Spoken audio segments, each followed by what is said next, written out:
With all clinical procedures, we must maintain patient and practitioner safety. Hygiene is a key element of this, as is positioning the patient and yourself correctly to avoid neck and back strain. Prior to the examination, the practitioner should have washed their hands well. Following this, we should clean the slit lamp before each new patient. The slit lamp can be cleaned using disinfecting wipes, as shown here. It's important to wipe the chin rest and also the headrest. It's also important to wipe any surfaces that you, as the examiner or the patient, might come into contact with. This is particularly the case for the joystick and the surrounding area. Once this has been done, the patient can be positioned on the slit lamp.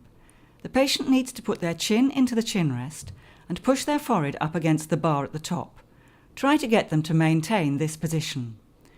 We then need to adjust the height of the chin rest so that the outer canthus of the patient is lined up with the indicator mark of the slit lamp.